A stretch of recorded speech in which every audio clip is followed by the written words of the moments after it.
नमस्कार मित्रांनो, आज आपण बेडवर म्हणजे अर्थात SRD पद्धतीवर कापूस लागवड केलेली आहे. याचे फायदे आपण आदर्श युवा शेतकरी सचिन पाटील यांच्याशी आपण संवाद साधणार आहोत.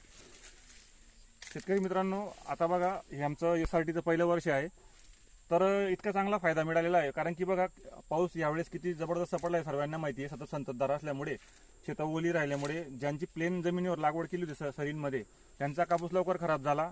शिवाय जमीन कायम ओलसर असल्यामुळे त्यांचा कापूस उशिरा येतोय, म्हणजे हार्वेस्टिंगला उशिरा येतोय. पण आपल्या बेडमुळे फायदा असा झाला की कायम बेड आपला वापस स्थितीमध्ये आहे.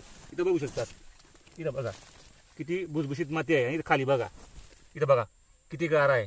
तर हा फरक आहे मित्रांनो SRTचा. वापसा स्थितीमध्ये असल्यामुळे आपला माल लवकर मॅच्युरिटीला येतो, शेत लवकर खाली होतं, पुढचं पीक आपल्याला योग्य वेळेवर लावता येतं आणि हवा खेळती राहते. सूर्यप्रकाश पण झाडाला भरपूर चांगल्या प्रमाणात मिळतो.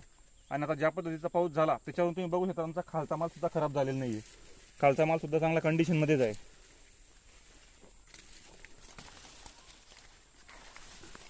तर शेतकरी मित्रांनो, अतिशय फायदेशीर आहे. जर कुणाला अनुभव घ्यायचा असेल किंवा प्रत्यक्ष बघायचा असेल तर आपला प्लॉट तुम्ही बघू शकतात. तसेच तुम्हाला वाटलं तुम्ही तुमच्या शेतामध्ये 1 एकरवर तुम्ही ट्राय करायला हरकत नाही, कारण की बघा याच्यात काही मोठं काही खर्च किंवा असं काही नाही आहे.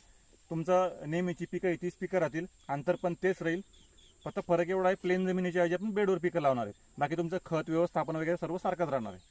तर तुम्ही अनुभव घ्यायला हरकत नाही, किंवा यूट्यूबवर खूप सारे व्हिडिओ आहेत पुराव्यासकट, त्यांचे पण तुम्ही व्हिडिओ बघू शकता.